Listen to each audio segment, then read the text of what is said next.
Chères Genevoises, chers Genevois, comme d'habitude, j'ai l'immense plaisir de vous accueillir chez Servetien.ch pour l'analyse. Servetien.ch. Il y a des clubs qui ont des traditions. Manchester United, le Real de Madrid, le... FC Servette FC déjà, parce qu'il y a beaucoup de gens qui disent FC Servette, mais... Merci beaucoup Anthony, vous laissez aller au vestiaire. Voilà ce qu'on pouvait dire ici depuis les Charmières.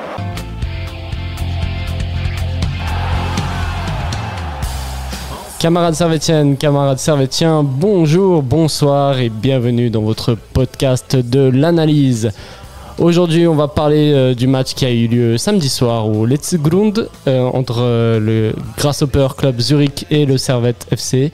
Un match qui s'est fini par un score nul, 2 buts partout. Et voilà, Servette qui décroche un point au Letzigrund. Avec moi pour vous faire l'émission, je ne suis pas tout seul. Je suis accompagné du très grand, du légendaire Sacha Roulin qui est à ma gauche. Comment vas-tu, Sacha ? Ah, ça va très bien. Je trouve que tu as une magnifique voix aujourd'hui. Ah oui ? Ah bah. Si je puis te retourner un compliment. Magnifique. Sacha, t'as vu le match à la télé sur ton super projecteur là. Mais exactement. Ce projecteur est en train de devenir une légende. Franchement, je te jure, c'est tellement agréable. Jouer à FIFA, je regardais le match et... Ah, multitâche au final. Ouais, puis bon, le match était pas trop difficile à suivre, donc ça a été, tu vois. Mais... Non, c'est très clair. Sympa. Ouais. FIFA, très sympa. Le match un peu moins, mais FIFA le nouveau ? Ouais. Trop bien. Magnifique. C'était très cool. Je sens que dans 3 semaines, je joue plus parce que ce jeu m'agace beaucoup trop, je crois. Ouais, mais sinon, il est sympa. Comme tout le monde. J'espère que tu prends Servette quand tu joues à FIFA.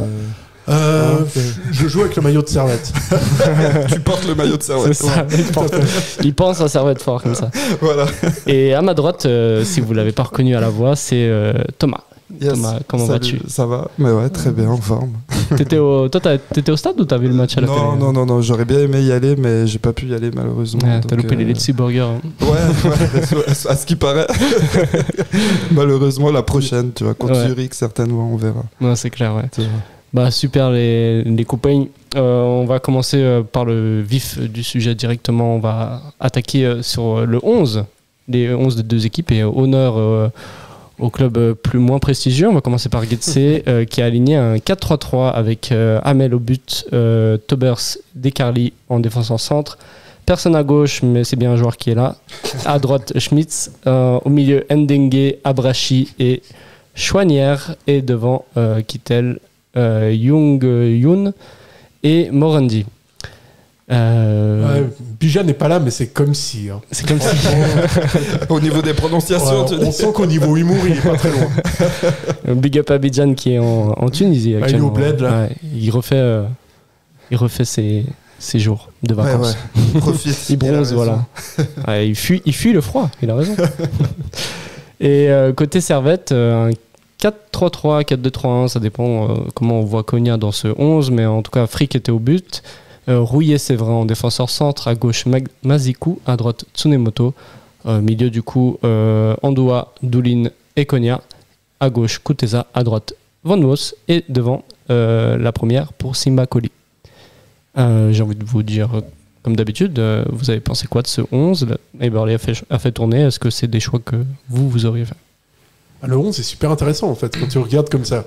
C'est juste sur la feuille de match. Après le match, ça a été un peu de la bouillie, mais la composition comme ça est super intéressante avec Ondoa, Doulin un peu plus reculé et puis Konya en 10, c'est un peu là où ça pêche. Mais sinon ouais, c'est une compo qui est intéressante. Maintenant, c'est pas parce que tu fais une bonne feuille de match que tu as un bon match et puis je pense que on l'a assez bien vu hier. Mais quand même c'est un peu poussif, mais c'est bien. Des choix forts de faire reposer Stevanovic ou mettre sur le banc aussi Antunes. Oui. Alors, moi, honnêtement, j'ai été hyper hypé par ce 11 en vrai. Quand je vois... Alors, après, c'est vrai, il y a 2-3 trucs. Tu peux te dire, bon, qu'est-ce que fait Konya aussi haut ? Qu'est-ce que fait Fonmos ? Pourquoi il n'y a pas Steva qui est titulaire ? Pourquoi Simba Koli dans le 11 comme ça, etc. Mais en réalité, voilà, moi j'ai beaucoup aimé. Et puis après, quand on regarde sur le terrain, alors c'était un peu frustrant le match, etc. Mais j'ai vu quand même 2-3 petites combinaisons que j'espère iront un peu mieux avec le temps et l'expérience en jouant comme ça, mais il y a eu des jolies combinaisons, moi je trouve. Il y a des choses assez positives de ce 11-là, je trouve, même si à la fin du match, on est, je pense, un peu tous frustrés, mais j'ai beaucoup aimé le 11. Est-ce que mettre Simba Koli à la place de Guimeno, c'est un peu un message que veut faire passer le coach aux joueurs, surtout qu'il a eu rouge au dernier match contre Chafouz, qui n'était pas glorieux non plus? Ouais, bon, si c'est ça, c'est assez bien joué au niveau de la communication. Il peut pas être mauvais partout, tu vois. Bon, si c'est ça, c'est assez bien joué. Et cela dit, Simba Koli, bon, il marque. Mais je sais pas, je suis pas complètement convaincu par le joueur, par son niveau. Par contre, sans doute qu'il a un potentiel et sans doute que c'est très intéressant d'avoir ce genre de joueur à Servette parce que voilà, il vient d'Étoile Carouge et c'est aussi le rôle de Servette de pouvoir promouvoir des jeunes joueurs comme ça. Ouais. Maintenant, j'ai pas l'impression que ni Guimeno ni Crivelli vont avoir du mal à dormir. Ouais, bah Crivelli qui était touché aux adducteurs, à ce que j'ai compris. Bon, il aura peut-être du mal à dormir à cause des adducteurs, mais sinon, c'est ça. Sinon ça va. Sinon ça va, ouais, exactement. Et puis ce match il commence assez normalement. Et au bout de la 5e minute, c'est l'arbitre qui se blesse. Et là, gros temps d'arrêt où on attend que le 4e arbitre remplace du coup l'arbitre principal. Ça peut paraître anecdotique, désolé, mais ça reste son importance sur la suite du match. Le fait que ça soit pas l'arbitre principal qui reste... Ouais, moi je pense, déjà pendant 10 minutes, puis tu vois les joueurs qui essaient de rester chauds en jouant un peu à la baballe sur le terrain entre eux. Et puis on verra après dans la suite de l'analyse, mais au moment où tombe le 2e but, c'est justement dans ces 10 minutes supplémentaires, il me semble, qu'on a eu.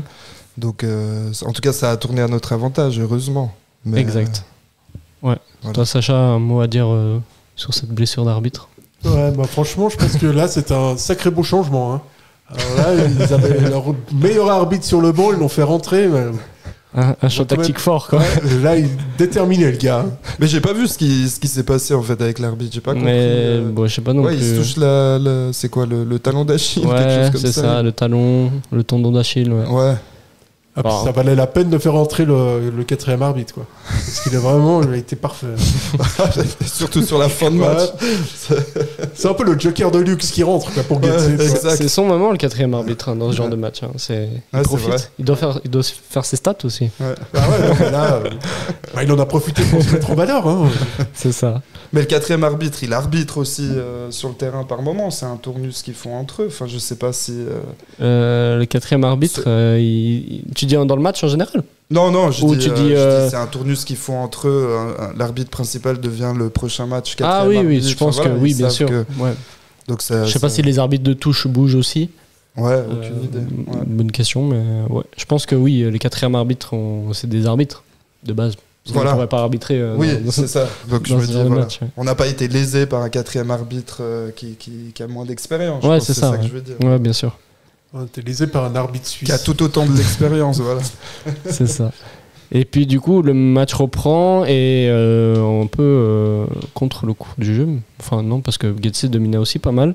Sur un corner, Chouanière qui reprend de la tête et qui trompe Jérémy Frick. Ça fait 1-0 pour Guetze.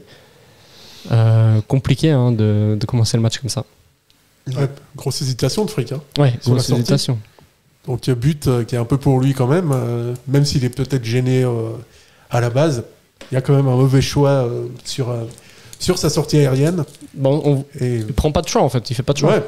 C'est soit il sort, soit il reste. Et en fait, il fait un entre-deux. Pour un gardien, ça. Ouais, mais tu vois qu'il suit la balle quand elle est en l'air, il jette un peu, puis après il recule et il a l'air de vouloir se remettre un peu sur sa ligne, etc. Puis il est trop court avec son bras pour récupérer le ballon, quoi. Ah, mais ça, pour un gardien, c'est vraiment le pire, c'est que à un moment, tu te dis, il faut que je sorte.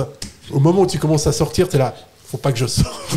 Ouais, mais et à ce moment-là, c'est trop tard. Et le choix est déjà fait, c'est ça. Mais dans ce cas-là, attends, parce que là, il y a un petit débat, j'ai l'impression.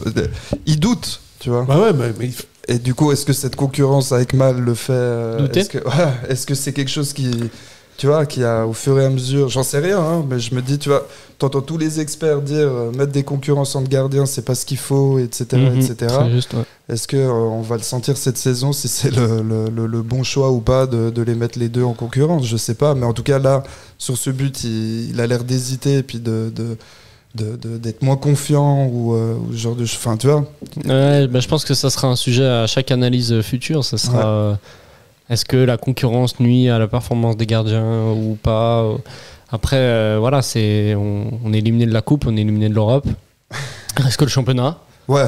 Et on a deux gardiens de très bon niveau. Exactement. Et on doit faire un choix. Malheureusement, c'est pas le choix qui était initialement prévu, puisque Eberle avait dit en conférence, Mal c'est mon gardien de championnat, Frick c'est mon gardien de coupe, et là c'est l'inverse. Apparemment, Eberle il l'a dit en privé après le match à Frick, t'inquiète, maintenant c'est toi qui joueras les matchs de coupe. À la suite de Chafouz. Non, mais c'est pas moi je pense aussi que c'est pas une bonne chose, tu vois, d'avoir cette concurrence là, parce qu'il faut quand même un numéro 1 et un numéro 2, parce que là Frick il fait, pour moi les 2 buts ils sont un peu pour lui, mais normalement les 2 buts ils sont pour toi, puis tu te dis oui, mais la prochaine journée de championnat c'est bon, ça va se passer différemment parce que je suis le numéro 1. Là il peut se dire merde, je vais aller sur le banc. Si je vais sur le banc, est-ce que c'est parce que c'est le tournus ou est-ce que c'est parce que j'ai fait ma boulette, mes boulettes du week-end? C'est ça. Et ça, on n'en sait rien. Tu vois, ça c'est exactement. Je suis d'accord avec toi.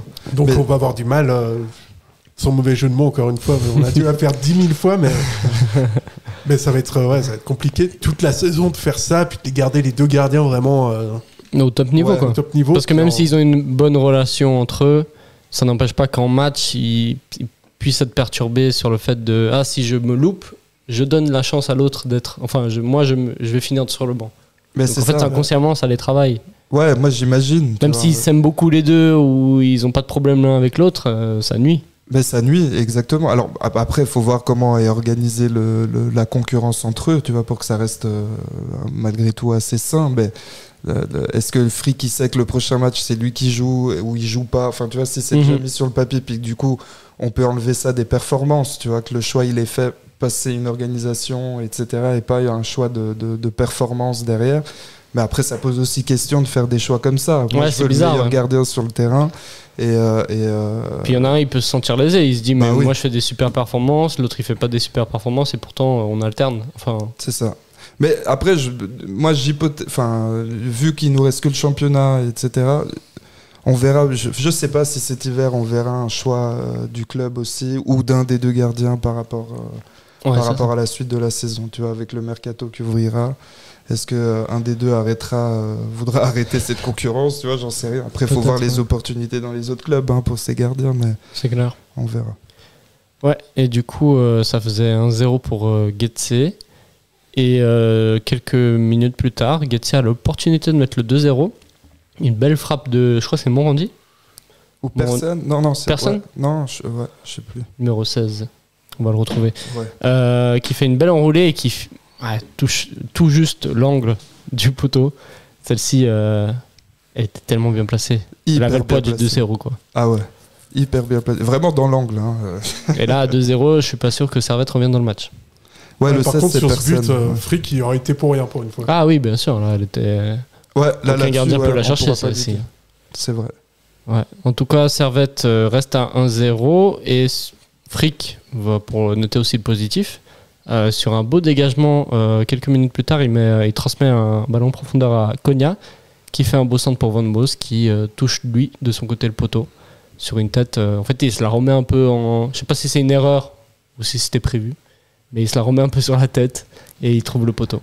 Ouais, vas-y, je te laisse. Non, je trouvais pas mal justement le positionnement de Konya, tu vois. Ouais. Je trouve assez étonnant là. Après, moi, justement, selon la compo, moi je le vois plus comme il était noté sur la compo en milieu offensif entre Kutesa et Fonmos. Mais après, on le voit sur le terrain, il va à droite, à gauche, mais assez haut quand même, beaucoup plus haut qu'avant. Et je le sens plus à l'aise là-dedans. Après, est-ce que ça va pas lui demander aussi plus d'efforts encore mais bon, sachant qu'on n'a plus que le championnat, tu vois, c'est ça. Voilà, ça peut tout à fait jouer. Et puis il alternait bien avec Van Moos aussi. Je trouve. Quand il prenait le couloir, Van Moos prenait le centre. Exactement, ça alternait beaucoup entre les deux. Moi, avec Kutesa, je trouvais justement lui qui reste beaucoup plus sur son côté, Kutesa, mais voilà. C'est clair.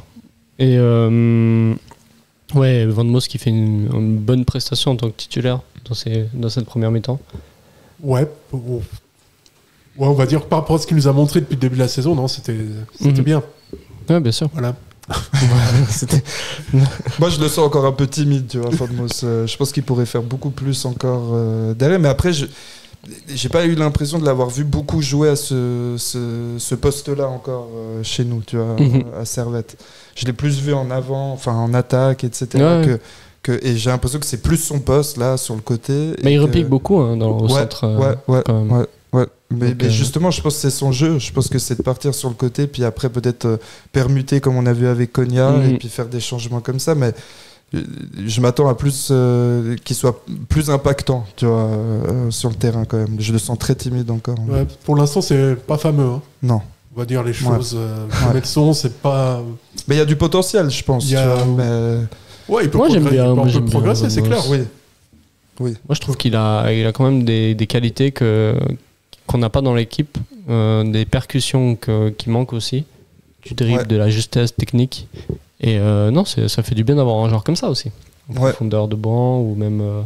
Lucas, c'est le côté technique qu'il aime beaucoup. Ouais, c'est ça. Mais il est côté brésilien. Il est binational brésilien, je suis obligé de le défendre. Ah, mais c'est la samba, c'est le football. Et il me semblait que c'était étrange.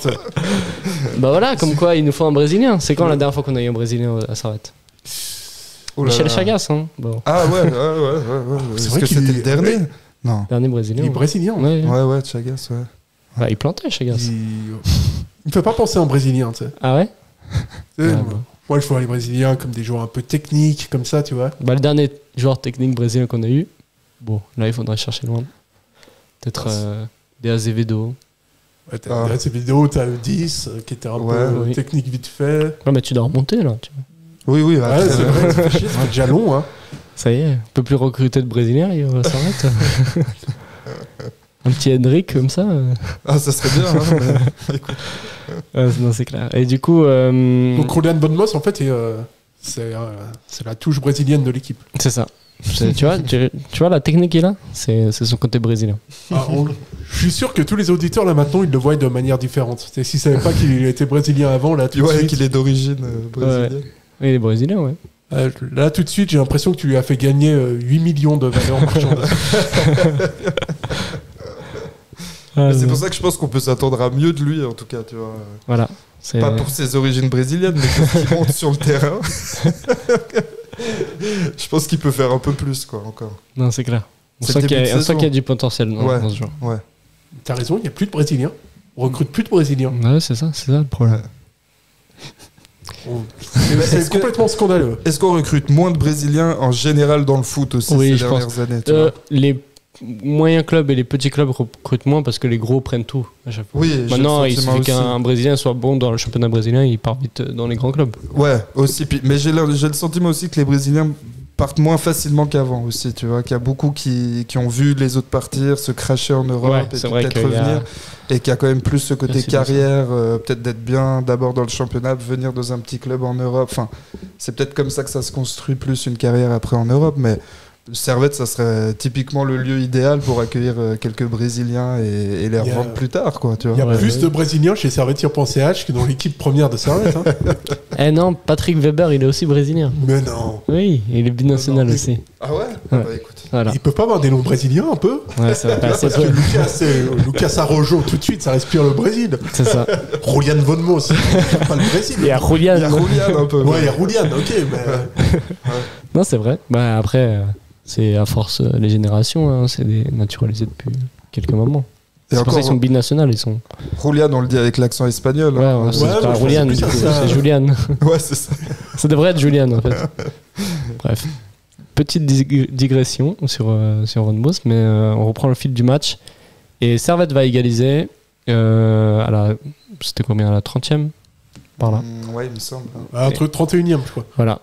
Doulin qui récupère un ballon après l'avoir perdu et qui remet à Kuteza qui, sur une belle enroulée, ça classique en fait, sa marque de fabrique, égalise. Les petites célébrations mousquetaires. Ouais, à la fin, très joli. Voilà. Il a certainement dû jouer à FIFA pour cette célébration, à mon avis, tu vois. Mais Doulin, les belles qualités de Doulin, c'est que c'est un joueur qui travaille beaucoup, qui, Beaucoup. à la perte du ballon, va chercher, va se battre jusqu'à récupérer. Et puis il a une belle récupération parce qu'il fait ça sans faire de faute. Ouais, exactement. Mais enfin, moi, le réflexe que j'ai eu quand j'ai vu cette action-là où il perd la balle au milieu de terrain, il est frustré d'avoir perdu ce ballon, il veut récupérer le ballon, il la récupère parce qu'il se bat quand même sur un ou deux joueurs pour récupérer cette balle. Et après, il fait cette passe en profondeur pour coûter ça derrière. Mais mentalement, en fait, moi, c'est ça qui me pose question. C'est comment il est frustré. Alors, je trouve très bien l'action qu'il mène, etc. Mais on sent qu'il est capable, par moment, de mettre un coup de pression sur les milieux adverses ou les défenses adverses. Là, c'est la frustration qui le pousse à faire ça. Mais en tout cas, il est capable de le faire. Tu veux dire qu'il peut le faire plus souvent ? Oui, moi je pense sans être frustré. Ouais, exactement. Et puis à pousser appel à la balle devant comme il a fait après à côté. En tout cas, ça a repris tout. Enfin, tout Getse était surpris de cette récupération-là, etc. Et je pense qu'il est tout à fait capable de le faire plus souvent. Ouais. Toi, Sacha, tu en penses Ouais, quoi c'est un peu le genre de joueur qui. Le type d'action qui manque un peu au milieu de terrain de Servette. C'est un mec qui puisse vraiment se projeter, puis un gars un peu plus créatif. Tu vois, il y a Konya qui est créatif aussi. Ouais, après, bon, avoir un milieu créatif, le problème, c'est qu'il faut recruter, quoi. Oui, en fait, c'est ça. Mais Doulin, l'efficacité, c'est qu'il combine un peu les deux. C'est qu'il a une très belle récupération et puis il sait aussi lancer le ballon devant. Il a aussi un élan offensif que par exemple, Ondoa n'a pas. Tu vois, mais il est quand même moins. C'est un joueur qui a plus de qualités qui sont athlétiques, défensives qu'offensives, tu vois. Ah oui, bien sûr. Ouais. Doulin, ouais. Et c'est pour ça que il nous manque un peu ce profil-là. Mais ouais, sinon, Doulin, ça a toujours été un super milieu, hein, cela dit. Très bon récupérateur et tout. Non, justement. Mais c'est pour ça que moi, j'ai envie de le voir plus souvent dans ce travail-là. À récupérer la balle, puis après la passer. Là, il la passe direct en profondeur, mais je pense qu'il y a un Konya, lui, après, sait très bien quoi faire de la balle pour partir en avant, etc. Donc Doulin. Après, il y a Ondoa qui a beaucoup ce rôle-là de récupérateur, de milieu des. Mais le fait d'avoir deux milieux def, ça permet aussi à se libérer des tâches défensives par moment. Comme là, il peut se projeter, ce qu'il n'aurait pas fait si c'était le seul 6. Ouais. Bah justement, tu sais, quand je pensais tout à l'heure à la paire Rouillet-Séverin, j'ai l'impression qu'on les a moins vus. Enfin, c'est une impression que j'ai dans ce match-là, à balle au pied, à essayer de relancer la balle, etc.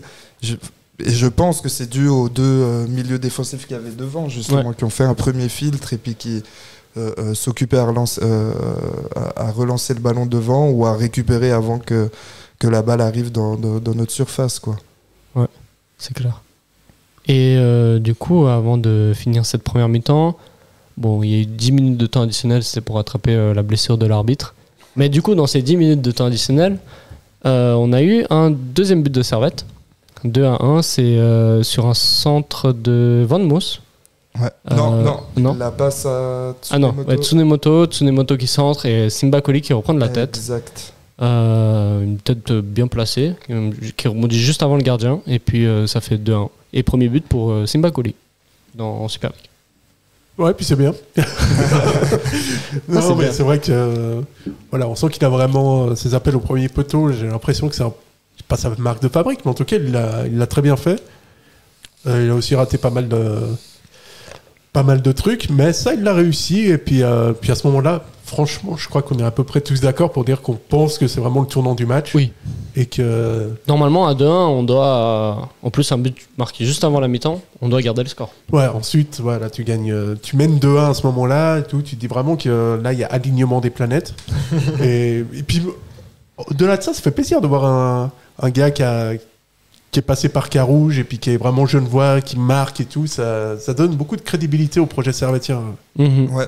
Totalement. Sans ironie aucune, hein, vraiment. Non. Vraiment, là, pour le coup, je suis sérieux. Vraiment. Faut le notifier quand il est sérieux. Sinon, c'est jamais. mais après, Simba, c'est quoi, première fois qu'il est titulaire là Ouais, à part le match contre Bernay en plus, comme Bernay marque en plus. Bon, moi je le compte pas trop ce match-là, tu vois, mais oui, c'est un match officiel quand même, mais c'est vrai que c'était bref. Mais du coup là, le premier match en Super League. Voilà, exactement. Et titulaire, et il marque, et je trouve qu'il fait un bon travail pour se démarquer là justement sur ce but. Moi, je vois rarement des joueurs en attaque. Je pensais pas il pouvait être aussi en confiance en fait sur un premier match comme ça. Je pensais il allait être beaucoup plus timide. Ça allait être, et puis que ça allait être beaucoup plus compliqué. Là, moi, j'ai beaucoup apprécié son match en réalité. Puis je pense qu'il y a si la confiance continue à monter pour lui, on aura notre buteur. Hein. Moi, j'ai le sentiment. Enfin, après, je pense que c'est un joueur qui est en confiance parce que même à Carouge la saison passée, il a planté pas mal. Ouais. Là, et du coup, il joue à Servette. Les 2 matchs où il est titulaire, il plante. Je pense qu'il est en confiance. Ouais. Au contraire des autres attaquants qu'on a, il a plus de confiance que ça. Et ça peut aussi augmenter son niveau. Oui, et puis j'ai l'impression que son style de jeu, il peut être très complémentaire, tu vois. Pour moi, il ressemble pas à Crivelli, il ressemble pas à Guimeno. Tu vois, c'est peut-être encore un autre style, peut-être plus renard des surfaces, tu vois, ce genre de choses. Quand il y a l'occasion, il est là, quoi. Et c'est ça. Bon, puis il travaille bien quand même. Hein. Ouais. Moi, tu dis même sans ballon, il travaille, il a toujours fait bonne impression, ce petit joueur. Ouais. En plus, il a une belle coupe de cheveux, j'aime bien. Voilà, le moment coiffure. Franchement, on devait le faire. Non, honnêtement, le doublé coupe de cheveux bandeau, magnifique. Franchement, c'est parfait. Hein. Ouais. Tu vois, lui, c'est quasiment 10 sur 10 au niveau coupe de cheveux. Ça, on ne souligne pas assez, mais c'est parfait. C'est dingue, toujours les coupes des cheveux. Moi, j'aime beaucoup, vraiment. Bon, on le reconnaît de loin aussi. On faire une rubrique coupe de cheveux à chaque fois que Sacha est là. Tu vois, tandis que par exemple, juste pour donner un exemple, voilà, Frick, c'est moins bien au niveau de la coupe de cheveux. Tu vois, c'est beaucoup moins bien. Et tu trouves c'est parfait. Ouais, c'est un peu. C'est plus classique, quoi. C'est trop classique. Trop, ouais. En fait, moi, j'aime. Il devrait faire quoi Je sais pas, j'aimerais bien qu'il tente un truc. Tu sais, qu'il fasse une coloration, un truc.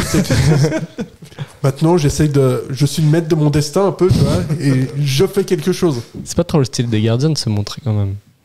Enfin, ouais, mais je trouve capillairement parlant. Ouais, il pourrait faire un effort. C'est la concurrence avec Mal. Ouais, c'est ça. Ce qui fait que, il a pas.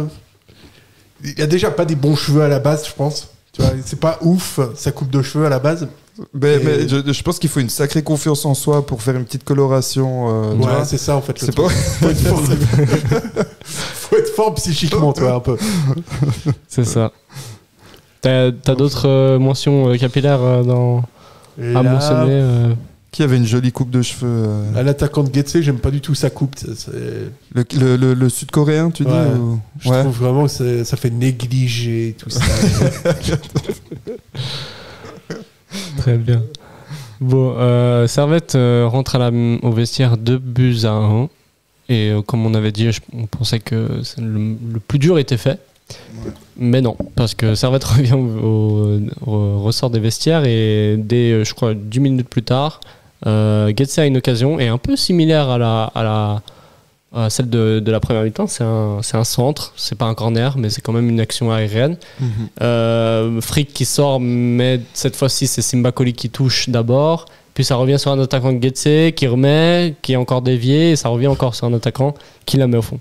Qu'est-ce que c'est que ce but à la con, n'empêche. Ah, je te jure, c'est un peu un cafouillage. Enfin, là, sur le coup, où j'avais dit début d'émission, tu vois, que les deux ils étaient pour Frick. Enfin, là, il a quand même pas de bol. Hein. Il n'y a pas de bol parce qu'il y a un qui touche et un autre qui touche. Mais je sais pas si c'est lui qui touche la deuxième fois.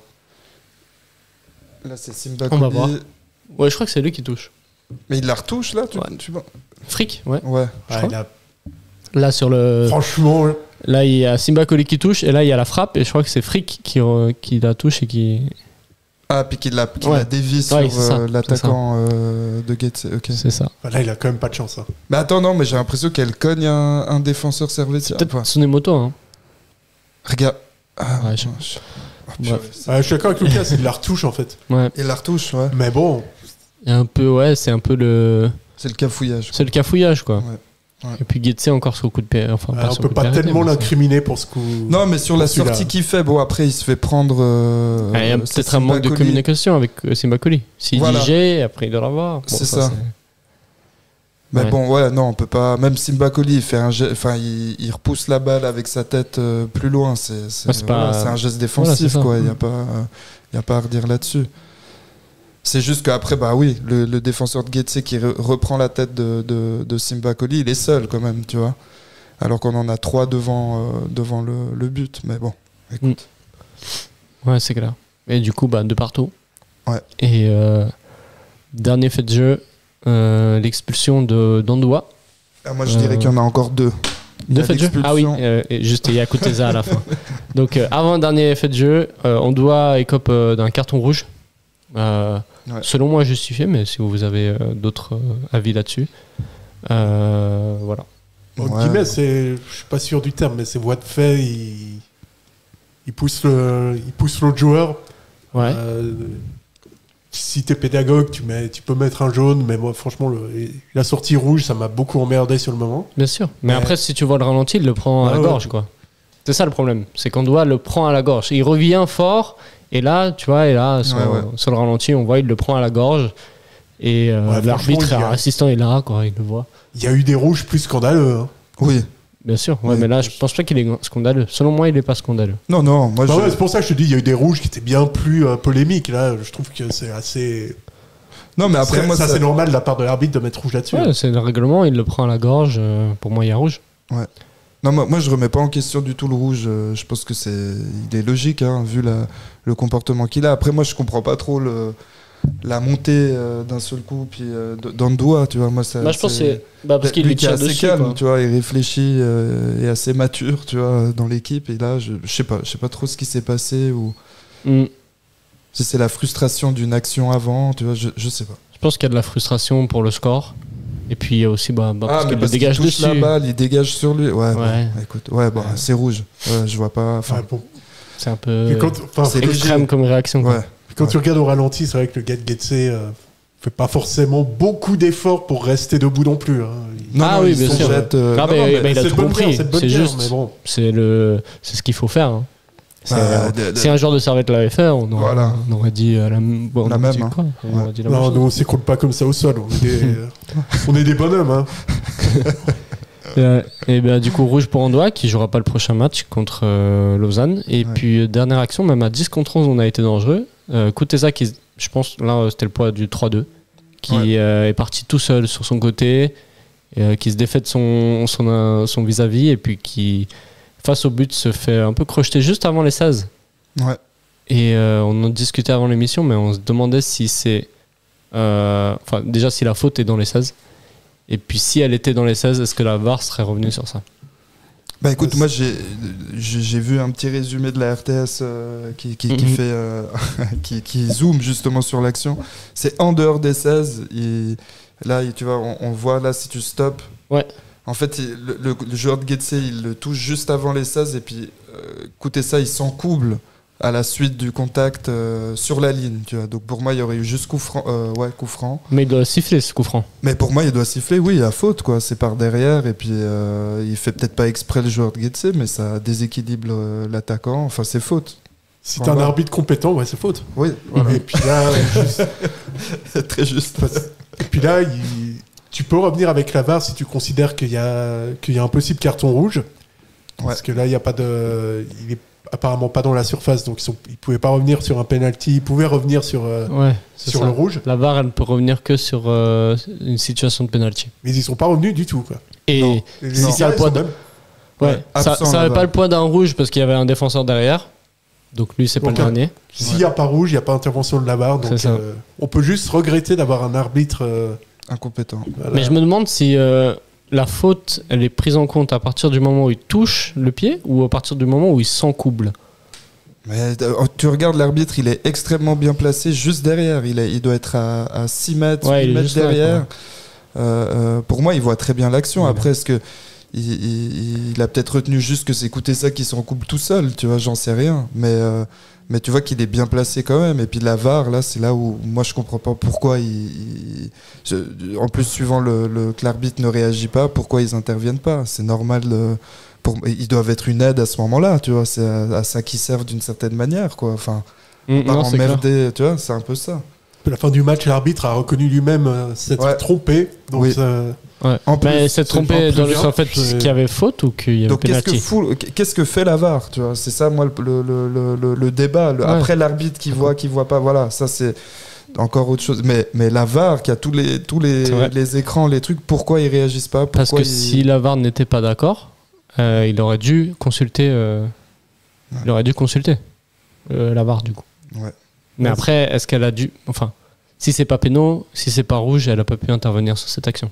Voilà, c'est ça. C'est ça la règle, c'est qu'ils interviennent vraiment quand c'est un truc de penalty ou pour carton rouge. Voilà. Heureusement, après, on a pu compter sur la pédagogie de l'arbitre qui a juste mis jaune à Eberly, jaune à Rouillet, jaune à tous ceux qui essayaient d'essayer de comprendre et de réclamer vraiment, l'explication. C'est ça qu'il faut mettre en avant, quoi. C'est le côté très pédagogue de l'arbitre. On a beaucoup aimé. Hein. On sentait vraiment qu'il y avait un vrai échange avec lui. C'est clair. Mais il s'excuse quand même à la fin. Oui, il s'excuse à la fin. Voilà. Et il n'était pas prêt pour ce genre de situation. De base, il devait juste être 4e arbitre faire les changements dans ce match. Et puis là, il se retrouve à être au centre du jeu. Ouais, peut-être il allait en resto à la veille et tout. Ouais, c'est ça. Et Eberly, Rouillet qui prennent un jaune. Et puis le match qui se finit à 2-2 du coup. Les joueurs qui contestent à la fin. Mais ça changera pas le score. Servette du coup qui concède un nul au Letzigrund contre Getse. On rappelle que Servette restait sur 5 victoires d'affilée contre Getse. 4 ou 5, un truc comme ça. Il me semble 5, ouais. Et d'habitude, c'est toujours 3 points pris. Là, c'était un seul point. Et à la suite d'un match contre Chafouz qui a été très mal géré, est-ce que c'est pas un peu inquiétant de faire des résultats comme ça? Moi, je trouve, il y a une partie où je me dis, on n'a plus que le championnat, il n'y a plus que ça à jouer, donc on a.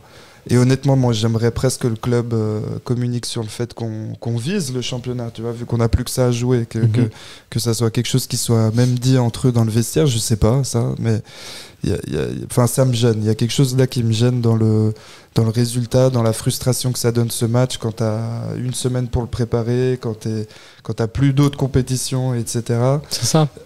Parce qu'ils ont que ça à jouer maintenant. Voilà. Après, est-ce que c'est aussi un moyen de se foutre encore plus de pression et puis de justement faire des erreurs et puis d'arriver après à des matchs justement frustrants derrière, etc. Donc, je pense qu'ils auraient préféré avoir encore une autre compétition à part la Coupe Suisse qui est quand même assez à part pour Servette, mais une compétition européenne, je pense que ça leur aurait permis de aussi garder un rythme, etc. On l'a vu la saison passée, dès qu'ils ont été éliminés, on a perdu je sais pas combien de matchs dans la suite.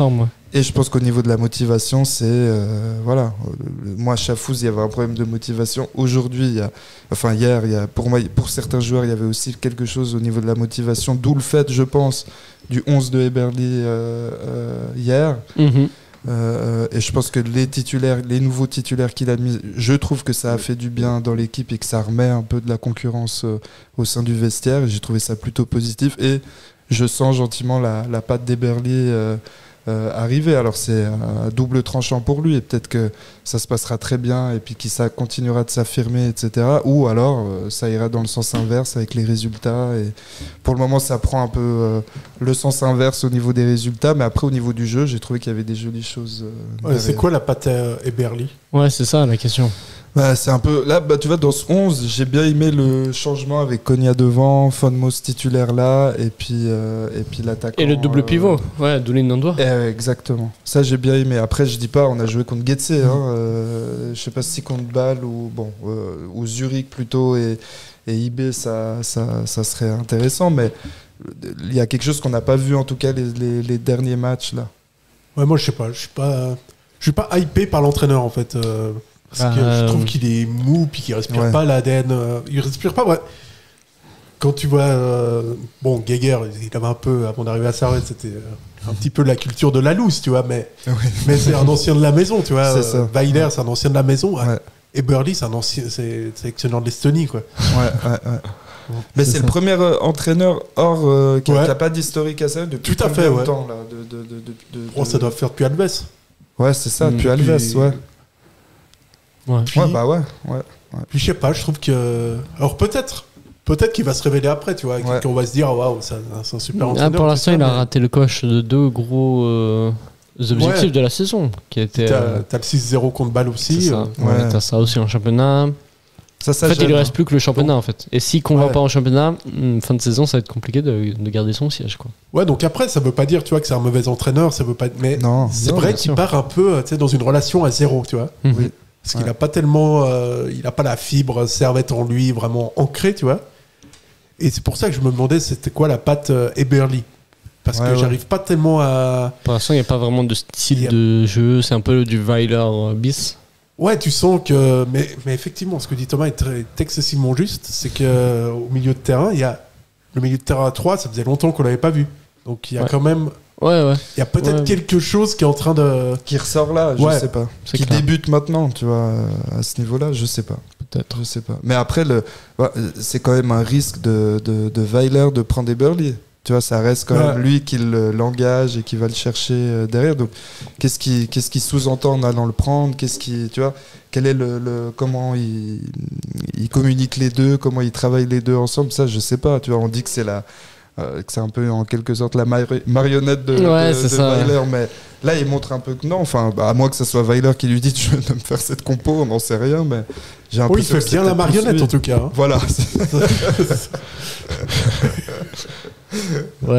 En tout cas en début de saison il a dit on me donne les joueurs et moi je fais avec les joueurs qu'on me donne, c'est tout.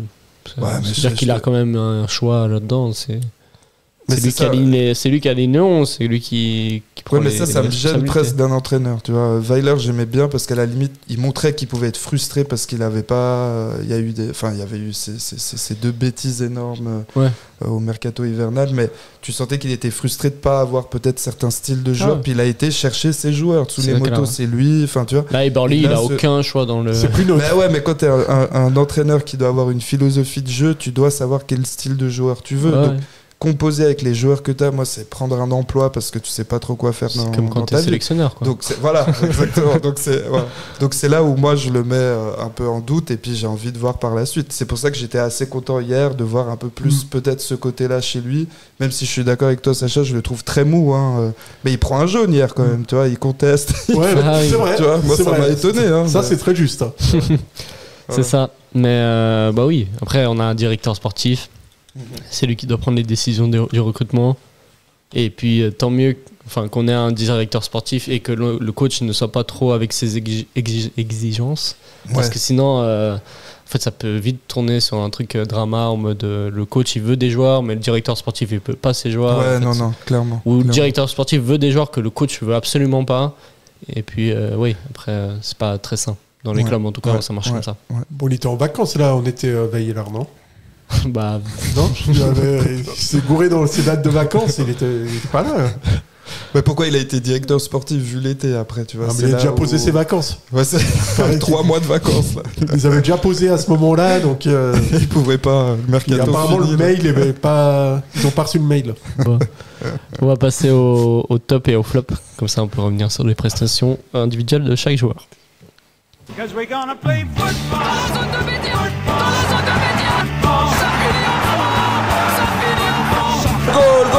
Goal pour le Servette FC.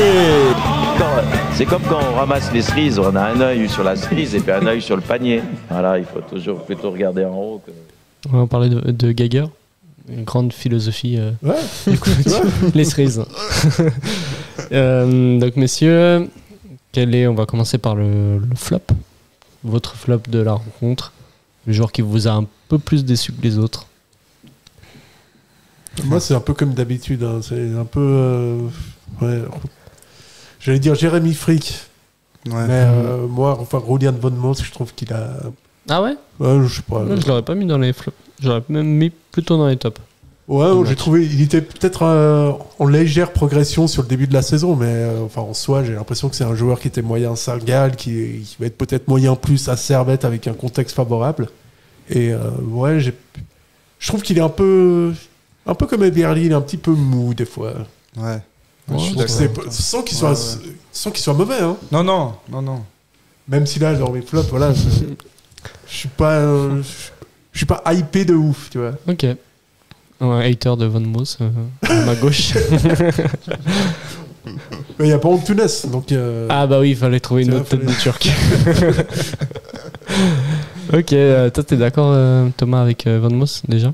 Ouais, puis en même temps, comme je disais, je le sens encore très timide. Donc, et puis, ses premières saisons là, à Servette, faut qu'il se familiarise. Et puis, première fois titulaire, il me semble, en championnat. Là, en championnat, oui. Il me semble. Ouais. Hein. Donc, tu vois, voilà, moi, je lui trouve des excuses, mais je suis d'accord avec toi. Voilà, exactement. Ah non, il avait commencé contre Winter, tour. Ah, bon, Juste oui, avant la c'est trêve. vrai, c'est vrai. Ouais, Et il a été plutôt bon aussi. Ouais, aussi. Ouais. Mais ouais. Après, je pense qu'il faut qu'il trouve. On a vu hier qu'il permutait pas mal avec Konya. Est-ce que c'est peut-être un système ou peut-être qu'il y en aura encore un autre, un prochain match qui peut l'aider à se débrider un peu plus et puis montrer un peu plus son potentiel. Mais moi, dans mon flop, j'allais mettre plus Frick au niveau des deux, de la première action du but, etc. Mais en réalité, je préfère mettre Andoua vu le comportement et le carton rouge. Je pense qu'il y a d'habitude, il montre l'exemple. Voilà. Moi, il m'a un peu déçu hier. Je peux tout à fait comprendre qu'il y a des choses qui nous fâchent ou nous blessent ou nous fassent réagir d'une certaine manière. Bien mais sûr, voilà, quand on est professionnel, quand on est, il y a d'autres façons que de prendre au coup un adversaire. Donc voilà. Ouais. Moi, je mettrais Andoua. Et Von Moos. Lucas, c'est quoi ton flop? Pour moi, je vais dire Jérémy Frick. Ouais. Pour moi, les 2 buts sont pour lui, même si le deuxième est un peu moins pour lui. Je trouve que c'est des erreurs, mais ça joue dans comme on avait dit, dans la concurrence. Peut-être c'est inconscient de sa part, ou peut-être pas. Hein, peut-être c'est juste des erreurs techniques. Mais pour moi, quand tu es gardien, quand il y a un coup de pied arrêté, pour prendre l'exemple du premier but, soit tu sors, soit tu restes, mais tu fais pas un des deux, tu vois. Tu n'es pas en train d'hésiter. Et puis après, ça coûte le but. Et pour moi, il était un peu en dessous. Voilà. Ouais. Mais tu l'as déjà vu autant douter, Frick, les autres saisons, etc. Les autres saisons, non, mais cette saison, je vois un peu plus de doute. Déjà contre Chelsea, quand il fait sa boulette. Sinon, j'ai pas d'autres exemples en tête, mais je pense que je l'ai pas vu très serein en tout cas. Ouais, j'ai l'impression aussi. Plus, la fin de saison dernière, il était plus serein. Ouais. Où il se contentait juste de jouer la coupe. Oui, exactement, ouais. Là, un peu moins. Et puis même, tu vois, même à la finale de la coupe, quand il le fait changer avec Mal pour les tirs. Enfin, tu sens que c'est sain, tu vois, qu'il y a quelque chose. Oui, moi je fais le match, toi t'es plus spécialiste des pénaltys, ce genre de truc. Enfin, que c'est pour le bien de l'équipe, bien du club, et à la fin c'est pour ramener un trophée, etc. Donc ça a tout son sens de faire ce genre de truc. Là, cette concurrence-là en début de saison comme ça. Je trouve assez compliqué. Je pense qu'il va falloir choisir. C'est ça. Voilà. Mais on verra. S'ils veulent jouer comme ça à concurrence, écoute, voilà. C'est ça. Je pense qu'on a fait le tour. Von Moos, Andoua et Frick. Ouais, les flops. Et côté top, est-ce que vous en avez? Alors moi, je mets Kuteza parce que c'est de lui que vient le danger. Ouais. Et je pense que ce Servette-là est dépendant de Konya, mais aussi beaucoup de Kuteza, parce que le mec, quand il est en forme, quand il est dedans, tu as vraiment beaucoup de buts depuis qu'il est arrivé à Servette qui viennent quasiment que de lui en fait. Ouais. Ses buts, ses enroulés et tout ça. Et je pense que si tu veux un bon Servette, il faut avoir un bon Kuteza. Hier, je l'ai trouvé très très bon. C'est lui qui met le but, c'est lui qui déborde et qui provoque le penalty décisif, parce que l'arbitre a bien fait son travail. Et du coup, on a gagné 3-2 et très belle victoire. Du coup, décisif. Donc, super. Réalité alternative. Je préfère celle-là.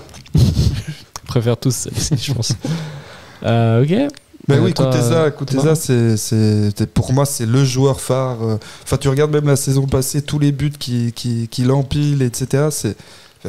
Il y a des très beaux buts et c'est le plus percutant qu'on a, je trouve, là, cette saison dans l'équipe. Donc voilà. Après, moi, je mettrais en flop pour l'encourager, parce que j'ai bien aimé aussi son match, c'est Simba Koli.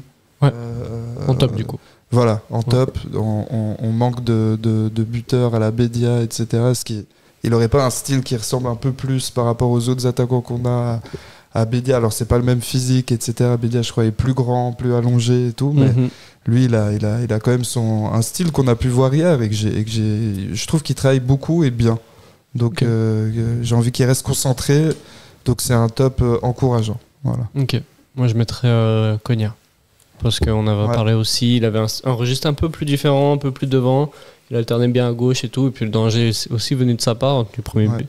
Enfin, non, le premier but est venu de Doulin, mais lui aussi a créé des occasions, des centres, quand il a remis à Von Moos par exemple. Mais oui, j'ai trouvé très, très intéressant cette position de 8-10. Bon, il avait déjà évolué à quelques matchs à cette position-là. Et puis voilà, on a un Konya en forme. Maintenant, il il va jouer une fois par semaine et pas tous les 3 jours. Il a le temps de se reposer, du coup, je pense qu'il sera pas mal envie, plus. Tu vois. Moi, je suis pas sûr qu'il en ait envie. Je sais pas. Je pense qu'il aimait bien le rythme, tu vois. Sûrement. La saison passée, à mon avis. Mais je suis d'accord avec toi, en tout cas, sur le top. Ouais. Bon, c'est bien pour les joueurs parce que ça leur PC. S'ils ont un hobby à côté, une maison à repeindre et tout ça, ils peuvent. Ils ont le temps là. Maintenant, ils peuvent le faire. Hein. Ouais. Ouais, Peut-être découvrir des nouveaux hobbies, tu vois. Il y a eu une interview de Guy Menot, on en parlait juste avant l'émission, mais voilà, s'il a plus de temps, c'est jouer aux jeux vidéo. Mais moi, je suis pas sûr que ça soit hyper ressourçant, que c'est très bien pour penser à autre chose, mais qu'il y a plein d'autres choses à faire, s'entraîner, se balader, tu vois, sortir. Enfin, je sais pas, qu'est-ce que vous faites, vous, en dehors de. Hein Rien. Je regarde que Servette. Quand je rentre chez moi, je regarde des replays comme ça. Ouais, Lucas, c'est un gros travail. Hein. Ouais, tu vois. Non, ouais, c'est clair. Bah oui, faut varier un peu. Varier, voilà. Ouais, ce serait bien de découvrir les hobbies des joueurs parce que là, ils vont avoir indiscutablement beaucoup de temps pour les mettre vraiment pour s'améliorer, tu vois. Ouais. Même s'il y a des joueurs qui veulent découvrir des nouveaux hobbies, tu vois. Genre la peinture, t'as des trucs comme ça, la mosaïque. T'as une chambre à faire repeindre, au cas où ils veulent exprimer leur hobby. Ouais, alors faut surtout pas hésiter. Franchement, mon numéro s'affiche. J'ai plein de travaux à faire à la maison. J'ai une cave à vider aussi, donc voilà. Quoi, si jamais ils ont ennuyé trop, les gars, avec plaisir. Non, mais après le temps, quand t'as plus de temps à ton profit, est-ce que le club aussi mettrait pas en place des choses? Tu vois, peut-être des ateliers de motivation, tu vois, j'en sais rien. Des séances de dédicaces plus souvent, je sais pas. Du social. Voilà, mais il y aurait peut-être des choses à faire intéressantes, tu vois. Plein de boulot pour les RH maintenant, qui ont le temps de. Très bien, je pense qu'on a fait le tour des tops et des flops. Et je pense qu'on peut passer à la suite. On va faire aussi un point sur les autres clubs de Servette, puisque Servette ne se concentre pas que sur le football masculin, mais aussi une académie qui a d'ailleurs fait match nul dimanche contre Sion M21, donc c'était un derby. Match nul, premier but inscrit par Ousseynou Houssen, côté Servette, et puis égalisation à la 64e par Sion. On peut noter que beaucoup de joueurs qui étaient sur le banc du match de samedi ont joué. Donc des Zdranovic, des Sawadogo et Ouattara aussi qui a joué. Et puis le défenseur qu'on a acheté. Bouzamousha aussi joué. Il y a un carton jaune. Sawadogo qui la saison dernière était un des meilleurs défenseurs de Challenge League. Et Servette n'en veut pas. C'est un truc de fou. En équipe première, il a joué quelques matchs. Après, Mazikou joue bien ces temps-ci. C'est dur de le faire bouger. Ouais, mais bon, tu peux lui donner une chance aussi. Ah, bien sûr. Enfin, tu lui donnes plus qu'une chance. Si le gars il est à niveau pour la Ligue B, logiquement, sa place, elle serait plus avec l'équipe première qu'avec les moins de 21. Les moins de 21. Mais peut-être que ça va évoluer aussi. Hein. Peut-être, ouais. Moi, j'y crois pas, mais peut-être que ça va évoluer. C'est clair. Et puis aussi, Patrick Weber qui est dans le contingent de la première. Le Brésilien. Le Brésilien. Regardez, à Tavera, c'est son côté brésilien. Voilà. Non, c'est clair. Et c'est tout. Franck Azor avait joué contre Bernay, si je me rappelle bien. Okay. Et Zdranovic aussi. Voilà. Donc, fait honneur aussi à l'académie. Donc, Bouzamousha, j'aurais bien envie de le voir en équipe première, mais bon, il faut qu'il ait le niveau. Ouais. Puis on sait jamais qui Servette recrute en fait. Ouais. Moi c'est Adam parce que j'ai hâte de voir bouger un peu et mettre en concurrence un peu la charnière qu'on a rouillée. C'est vrai, même s'ils sont très bons, mais je pense que voilà, dans le haut niveau il faut un peu de concurrence, motivation, enfin voilà. Non, c'est clair. Ouais, c'est un très bon joueur qui peut rentrer dans la rotation. Ouais. En tout cas, on l'espère. Servette M21 du coup qui pointe à la 13e place sur 16 en première ligue. C'est mieux que le début de saison un peu catastrophique, mais c'est pas assez selon moi. C'est assez moyen. Hein. On va pas se mentir que c'est une victoire en 8 matchs. C'est pas fou. 4 matchs nuls. Bah ouais, en fait, le début de saison a été très très compliqué, et puis ce qui a fait que voilà, tu te retrouves à 12 points de la première place. Ouais. Mais ouais, en fait, c'est ce que disait Thomas Seibel. Je suis même pas sûr que ce soit Thomas, même pas Thomas. C'est Si, Thomas Eberly, tu dis l'entraîneur des moins de 21. Je sais pas. Attends, on va voir. Désolé, j'ai un bug. C'est là. Tac. Hop là. Seibel, quelque chose. Jeff Seibel. Jeff. Rien à voir avec Thomas. Voilà, rien du tout. Vraiment. Thomas Eberly. J'ai aucune excuse. Il disait au début de la saison que lui, c'était pas tellement les résultats qui l'intéressaient avec la formation, avec les moins de 21. Donc, ça tombe bien, il y a très bien résultats. Donc, d'être content. C'est bien d'être coach et de s'en foutre des résultats. Non, mais il disait un truc beaucoup plus profond que ça, naturellement. Quand même. Ouais, je m'en fous si on gagne. Tant qu'ils jouent, les jeunes. Mais voilà, peut-être qu'il lui fait progresser et tout ça. Ah bah oui, mais je pense que c'est ce qu'il sous-entendait à ce moment-là. Pour un club qui est descendu, enfin pour une équipe qui est descendue de Première Ligue promotion, elle ne doit pas pointer à la 13e place en Première Ligue. Un échelon en dessous. Ouais, logiquement, ouais. Mais bon, ils étaient très à la bourre dans la Ligue supérieure, donc finalement... Ah oui. Mais il y a 2 saisons, ils étaient très bons dans la Ligue Première Ligue. Ouais, mais il y a 2 saisons, il y avait un entraîneur, quoi. Non, mais je sais plus. Il y a un entraîneur qui se concentrait plus sur les résultats que sur faire jouer les jeunes. Je sais pas si... C'était pas Urcea à l'époque? Je crois bien, ouais. Moi, j'ai aucune. Qui est parti à Grand Sec. Il a Étoile Carouge. Ah, Étoile Carouge. Oh, oui. C'est bizarre. C'est pas le même. Ouais. T'as des bons techniciens, tu sais. Ouais. Les gars, c'est n'importe quoi. Ils partent de Servette, ils restent à Genève, ils ont des résultats. C'est n'importe fou, quoi. Parce qu'à Rouge, ils sont très bons là. Je crois qu'ils sont. Ah, super coach sur CR. Ouais. Voilà, je vais pas voir tout de suite, mais je crois qu'ils ont gagné ce week-end contre le Stade Nennais, 4-2. Ouais, il me semble. Et ouais, puis ils pointent à la 2e place de Challenge League. Hein, non, mais il faut un début de saison. Ça va se finir en promotion, leur histoire. Ouais. Peut-être. Hein. Ça serait beau. Ça serait dingue. Ouais. Est-ce qu'ils ont la licence requise pour jouer en Super? Je pense que ça va être un peu. Ça risque d'être un peu tendu. Ouais, avec la Fontenette. Bah, après, ils peuvent jouer à la Praille aussi.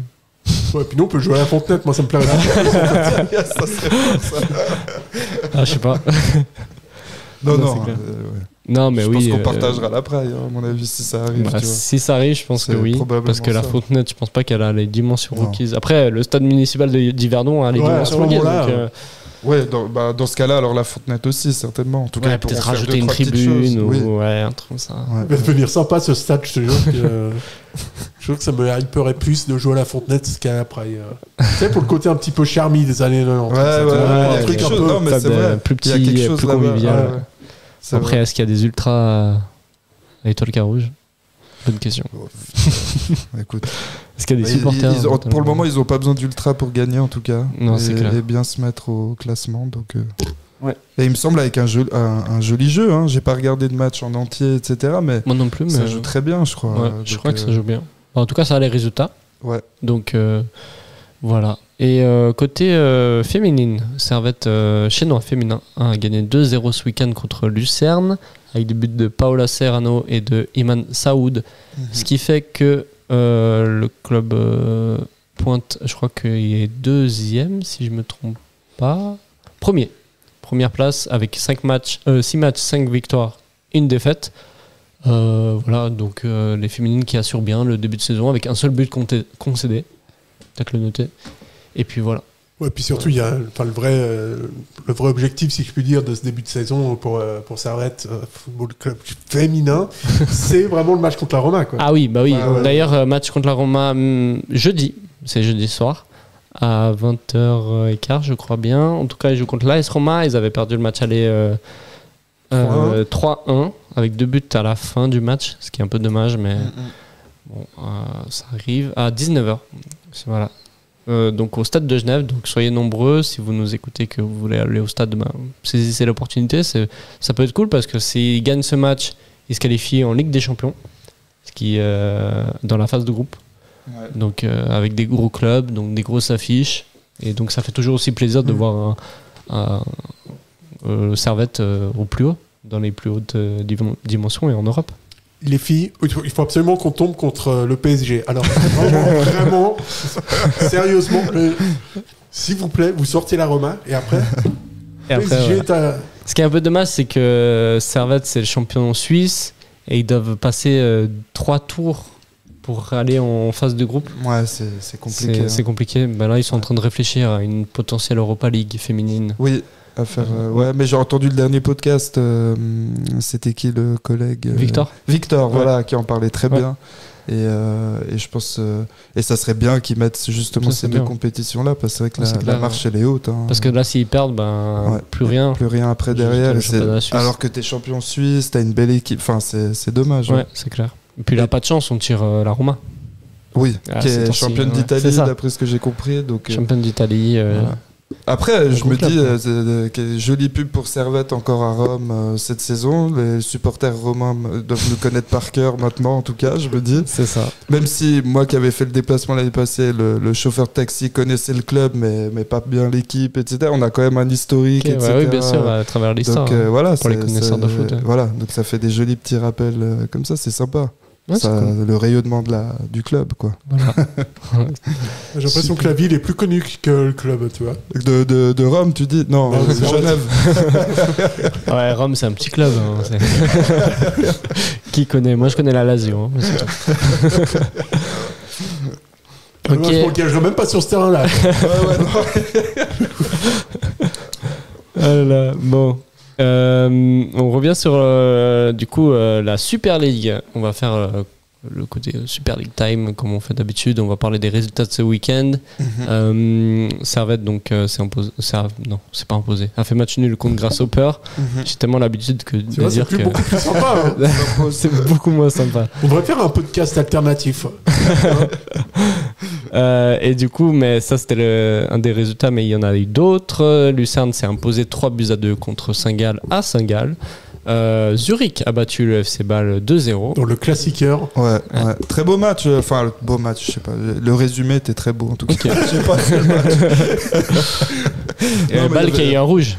C'est qui a eu un rouge tu te souviens ou pas? Non, je me souviens plus du tout. C'est vrai. Non, mais le premier but de Zurich. L'attaquant qui part tout seul devant, qui élimine un défenseur avec un petit crochet, puis qui la frappe. Je crois qu'il est au bord de la surface, etc. Magnifique Zurich. Moi, je les sens ultra chauds là. Ouais, ils sont sur une bonne dynamique là. Ils n'ont pas perdu un seul match, je crois, depuis le début de la saison. Et puis bon, Bijan les voit champions, donc. Bijan voit tout le monde champion. Hein. Non, c'est ses chouchous. C'est ses chouchous. Zurich, c'est ses chouchous. Ouais. Il aime bien les clubs zurichois. Ah, mais il a 10 000 chouchous. Fan de Grasshopper, avec un très beau maillot, il le porte. Bah, il le porte fièrement. Hein. Il le porte fièrement. Il est pas là pour se défendre. Là, il est au bled. Il pourrait rien dire. Hein. Je crois qu'il est content. À mon avis, il le porte. J'aimerais voir cette photo d'ailleurs. Elle est où cette photo? Ah, bah, je pourrais te l'envoyer. Mais Bijan pourra même te l'envoyer directement. Ouais, bah, il est toujours avec lui. Bah oui. Là, il est en Tunisie, il a un maillot de Getse. C'est sûr. Non, mais ça, c'est clair. D'ailleurs, les gens ne savent pas, mais il a un pyjama de Getse aussi. Il a les draps de Getse. Il dort avec. Il écoute les chants des supporters de Getse. Non, le pauvre, je crois qu'il est. Mais Zurich, non, mais moi, je les trouve très impressionnants et je pense que lui, autant le COP Ultra, autant là, cette année, cette équipe, et puis il y a 2 saisons, il gagnait le championnat joliment quand même et en surprenant tout le monde. C'est un joli petit club là. C'est pas mal. Voilà. Et Lausanne dans le derby roman vaudois a gagné 3-1 contre Yverdon.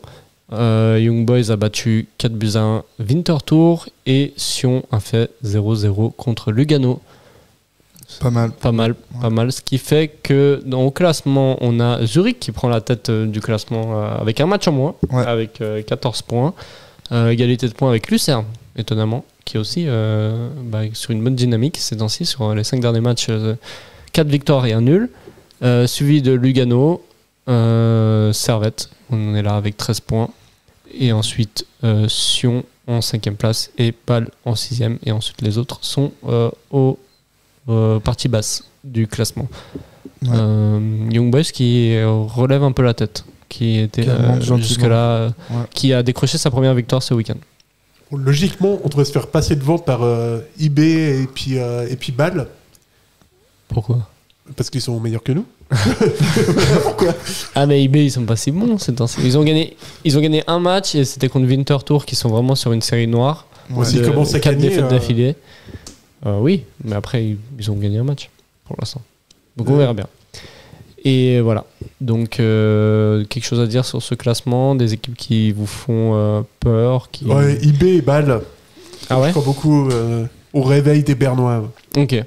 Ouais, moi j'ai plus un doute sur Zurich, comme je disais avant, moi je les sens très chauds, mais après honnêtement le Saint-Gall-Lucerne aussi, le résumé, dans une ambiance de folie là, je crois que c'était à Saint-Gall, je crois 20 000 personnes au stade, etc. C'était un match ultra chaud, j'ai bien aimé et Lucerne, il y a eu 2 mi-temps en fait, où Saint-Gall joue beaucoup, puis après abandonne totalement la deuxième mi-temps, puis c'est Lucerne qui reprend l'avantage, je crois, derrière. Je crois qu'ils ont fait, je sais plus c'était quoi le résultat, je sais même plus. C'était 3-2 pour Lucerne. Pour Lucerne, ouais, voilà. Donc Lucerne, honnêtement, moi je les sens. Après, on connaît le championnat suisse, il y a des hauts, des bas. Ouais, c'est ça. Servette, c'est quand même 4ème avec une mauvaise série qui avait 2 défaites d'affilée. Non, mais nous, je pense qu'on peut être assez régulier. Et puis honnêtement, moi, je m'attends à ce qu'on vise le championnat en n'ayant plus que ça à jouer. Donc, bon, si on gagnait, on était premier là. Ouais, si on gagnait ce match. On l'était avant. Ouais. Oui, si on gagnait le match. Ouais. Donc, tout est encore jouable sur ce championnat. Ouais, l'essentiel, c'est d'y croire. Hein. Voilà. Believe in your dreams. Non, c'est clair. Et puis voilà, donc sur le classement, il n'y a pas d'autres enseignements à tirer puisqu'on est vraiment au début du championnat. Cette journée ne veut rien dire. Peut-être dans cette journée, ça sera totalement contraire. Tierno Barry qui est toujours meilleur buteur du championnat avec 5 buts marqués. Écoute, c'est ça qui est remonté à la 2e place avec 4 buts. Ouais, pas mal. Voilà. Et puis en termes de passes décisives, Ayeti est devant. Et puis voilà, c'est Spedes. Carton jaune. Premier des cartons jaunes, mais sans l'habitude. C'est étonnant ça. D'ailleurs, je pense que le zoo de la Garenne regrette beaucoup Spedes. Je pense qu'ils ont fait faillite depuis. Mais... c'est pour ça qu'ils sponsorisent plus. Là. C'est ça. Et carton rouge, on a Andoa qui est dans le top 3, je crois. Ouais, c'est un carton. Un carton rouge, heureusement, après cette journée, tu vois. C'est ça. Ouais. Voilà. Okay. En tout cas, Servette va affronter Lausanne week-end prochain en derby roman. Exact. Derby du lac de Genève. Ouais. Alors Lausanne, ils sont 8e avec 2 victoires, 1 match nul, 4 défaites. Ils ont gagné ce week-end du coup contre Yverdon, mais bon, Yverdon c'est pas mieux. Et donc on va faire un peu la preview de ce match. Comment vous voyez ce match contre Lausanne ? Pour moi, il y a 0 preview, il y a 0 question, il y a rien du tout. C'est Lausanne, on les torche. C'est fini. Généralement, les matchs Servette-Lausanne où Lausanne est en mauvaise forme, on les négocie pas si bien que ça. J'ai un souvenir où Lausanne était sur une forme catastrophique, Servette sur une super bonne forme, et on se mange 4-1 à la Tuilière. Ouais, mais là, il n'y a pas de... Là, franchement, il y a aucune autre option. Hein. Ouais, mais parce que là, tu restes quand même sur quelques performances qui sont ridicules. Que ce soit contre Chafouz, contre Getse. Bon, tu me diras, c'est un match nul à Getse, ok. Mais là, il faut quand même faire quelque chose à un moment donné. Mais à un moment donné, tu n'as pas le droit de le perdre, celui-là. Ouais, je suis d'accord avec toi. Mais c'est pour ça que moi, je pense que ce match contre Lausanne, il tombe à pic, tu vois, en réalité... je sais plus, je crois que c'était la saison passée où ça nous remontait un peu le moral, etc. Enfin, oui, il est tombé au même moment en plus. Voilà, donc tu vois, moi j'ai le sentiment vraiment que ça il tombe à pic, et puis que les joueurs ont besoin d'un match comme ça qui a un peu d'enjeu pour les supporters derrière, pour montrer quelque chose. On joue à domicile chez nous, etc. Bon. Ouais, c'est Lausanne, on peut pas. Il n'y a pas le choix, je suis d'accord avec toi. Bien sûr, victoire impérative. Mais... Voilà, mais je pense que au-delà que ça soit juste Lausanne et puis que nous on est en meilleure posture, je dirais pas en bonne, mais en meilleure posture qu'eux, je pense qu'ils tombent à pic au niveau de la motivation pour les joueurs, pour ce genre de trucs-là, quoi. Pour les remobiliser après ces 2 derniers matchs. Pour moi, Getse c'est un peu moins foiré, mais contre Chafouz, quand même beaucoup. Et on espère que ça relance du coup après au championnat. Mais je crois qu'on joue après Saint-Gall, puis après de nouveau pauses internationales. Ah ouais, déjà ? Ouais. Ok. Et pendant 2 semaines, je crois. Puis après, on a le fameux contre Sion qui arrive. Oui. Ouais. Voilà. Lausanne, Sion, t'as pas le droit de perdre. Ouais. C'est c'est l'objectif d'un derby quand même. C'est des matchs où on perd pas. En plus, toute l'année, je dis aux Vaudois, les gars, 80, c'est n'importe quoi. On dit 80, on dit lac de Genève. Là, il me faudrait un truc pour... ta crédibilité, on retient de ce match. Ouais, je suis d'accord. Après, naturellement, que je vais continuer à le dire, tu vois. Je continue à leur dire que c'est n'importe quoi, que leur canton, voilà, ils sont un peu arriérés. Ils sont, voilà, ils sont beaucoup moins beaux, intelligents que nous, tu vois. Faut mettre le feu, c'est bien. Mais ça va être plus difficile si Lausanne gagne, tu vois. Ouais. Bon, on est sur une bonne forme contre Lausanne. En tout cas, la saison passée, on n'a pas perdu un derby. On a fait nul à la Tuilière. On a gagné les 2 matchs à Genève. Et puis, il y a 2 saisons, on avait perdu à la Tuilière le 4-1. Mais sinon, après, il y a eu 0 pour Servette juste avant. Donc, sur les 5 derniers matchs, on n'en perd qu'un. Et on en gagne 3. Donc, on est sur une bonne forme contre Lausanne. Oui. Non, puis il faut les torcher. Ouais, tout simplement. On va se faire battre par des Vaudois quand même, ça va bien maintenant. Hein. On peut bien perdre contre Chelsea, mais contre Lausanne. Faut refaire le goal average avec Lausanne, tu vois. On l'a bien pris contre Bâle, là, ça, c'est les 6 buts. Et là, qu'on en remette 6 si on peut. Ouais, c'est clair. Donc équipe type, vous voulez voir peut-être des joueurs qui n'ont pas forcément joué les derniers matchs, ou des Adams par exemple, parce qu'ils joueraient dans ce match-ci. Ça, je pense que c'est trop tôt. Trop tôt. Ouais, ou je sais pas. Ben Yangba sera potentiellement de retour pour ce match-ci, mais je sais pas si du coup il sera convoqué ou pas. Après, c'est un derby, tu vois, donc le public est là, etc. Donc je pense qu'il faudrait quand même des joueurs qui ont quand même l'expérience, l'habitude, et puis qui savent ce que c'est ce derby, tu vois. Ouais, bien sûr. Après, en même temps, il faut faire rentrer peut-être les plus jeunes ou les nouveaux, mais des joueurs qui aiment jouer les derbys, puis du coup qui ont cette expérience-là, moi je les veux sur le terrain à ce moment-là. Donc à Ondoa, je trouve dommage, tu vois, parce qu'il a carton rouge, donc il est suspendu, il sera pas là. Donc, surtout, du coup, il y aura Doulin, je pense. À mon avis, ouais. Et avec Konya. Voilà. Et puis Antunes potentiellement 10, quoi. Ouais. Non, mais là, c'est l'équipe type que tu mets contre Lausanne. Ouais. Enfin, t'es obligé de mettre l'équipe type. Ouais. Du coup, pas l'équipe type parce qu'il n'y a pas Ondoa, mais. De l'équipe type. En vrai, tu joueras toute la saison. Tu peux jouer toute la saison avec l'équipe type. Encore plus contre Lausanne, tu dois vraiment. Oui. Ça, j'insiste, mais il faut vraiment les torcher, les gars. Mais en même temps, est-ce que c'est pas l'occasion de faire rentrer des plus jeunes, justement, vu que c'est quand même un adversaire à notre portée d'une certaine manière, tu vois, vu l'état de forme qu'ils ont. Ouais, mais il faut se remettre en confiance pour Servette. Je pense que par rapport à ton public, tu peux pas. Ouais, un derby, tu peux pas ne pas mettre l'équipe type. Là, déjà que c'est un peu chaud en ce moment. Et ce sera qui le gardien, là? Frick, je me pense. Frick? Si on suit la logique de il joue le championnat. Ah, mais ouais, donc maintenant c'est Frick. Techniquement, maintenant c'est Frick. Et je trouverais ça un peu bizarre de faire jouer mal. Enfin, faire un match sur 2, quoi. Ouais. Après, en même temps, c'était quoi contre Chelsea? C'était Frick aussi, là, à domicile. Ouais. Tu vois? Enfin, alors qu'en principe, ça devait être mal. Non, c'est mal à domicile. Ah ouais, c'est mal à domicile. Oui, c'est mal à Et c'est au match de coupe où mal à jouer, normalement ça aurait dû être Frick. Ouais, donc on n'y comprend plus rien, et puis voilà. Maintenant c'est... c'est une soupe interne dans le club, on sait pas, ou entre le gardien, le coach, et l'entraîneur des gardiens aussi, tu vois, je sais pas. Servette à domicile, c'est quand la dernière défaite? C'est Bâle en fait, quand j'y pense, mais voilà, c'est tout simplement ça. Mais contre Lausanne, à domicile, la dernière fois qu'on a perdu... Je pense que c'était pendant le Covid, non? Alors, tac. En 2021. 4-1. Ouais, c'était pendant le Covid. Je me rappelle parce qu'ils avaient, parce qu'on se rappelle toujours de ce genre de, quand Lausanne gagne un match de foot, c'est assez, c'est un événement quand même, hein. Donc ils avaient fait des photos et tout ça. Tu sais, ils avaient été embrouillés par. Je crois que c'était Loïc Lucher qui était descendu en leur disant mais barrez-vous maintenant parce que les mecs arrêtez de prendre des photos. Ils étaient en train de prendre des photos parce qu'ils avaient gagné à Genève. Ah ouais.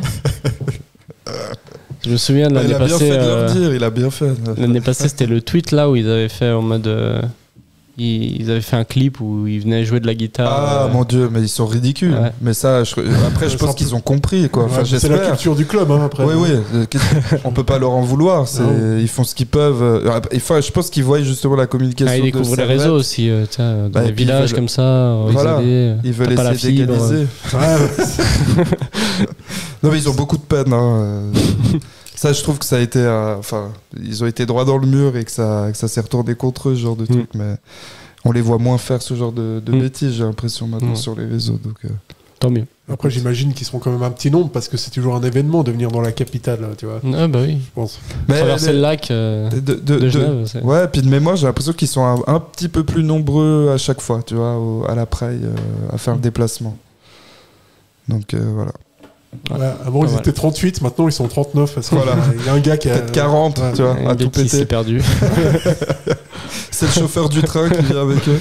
C'est le gars de Lausanne-Ouchy, depuis qu'ils sont descendus. Bah, il a dit bon, bah, je reste avec Lausanne. Ah, c'est clair. Bon, bah, on va finir petite session prono. Prono. Ouais. Messieurs, pronostic pour ce derby. Moi je dis 3-0 pour Servette. Ah ouais. Tu te mouilles sur les buteurs aussi? Alors pour moi, il y aura Kuteza, il y aura Guimono qui va marquer à la surprise générale, et puis Tsunemoto aussi. Ah ouais, Tsunemoto. 3 buteurs différents. Ah ouais. Ok, ouais. Toi, Thomas? Un 4-1. 4-1, ouais, pour te venger des... Voilà, exactement, de la dernière défaite, etc. Donc ouais, un 4-1, les buteurs, aucune idée. Ceux qui sont là, quoi. Ceux qui sont là, ceux qui peuvent marquer, tant mieux, tant qu'on gagne. Ok, moi je suis un peu moins optimiste, mais quand même optimiste, parce que je vois une victoire 2-0 de Servette. 2-0 avec un doublé de...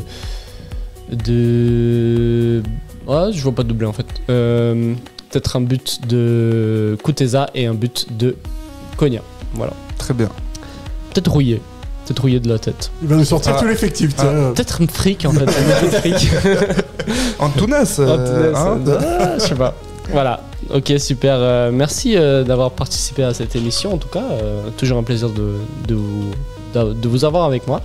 Merci à vous d'avoir suivi cette émission. N'hésitez pas à commenter, liker, partager la vidéo. N'hésitez pas aussi à écrire des commentaires si vous avez pas apprécié ce qu'a dit Sacha ou Thomas. C'est très peu probable. Exprimez-vous. Si vous avez des souhaits aussi de capillaires de... On ouvre le débat. Lucas se fera un plaisir d'exaucer vos désirs. Conseillez-nous des barbeurs ou des coiffeurs. Lâchez vos meilleurs barbeurs en commentaire. Voilà, et puis on se retrouvera la semaine prochaine pour un derby et pour une analyse de derby. Voilà, messieurs, je vous laisse et je vous souhaite une bonne soirée. Merci Lucas. Bonne soirée. Bonne soirée. Ciao. Allez, Servette. Hein. Allez, Servette.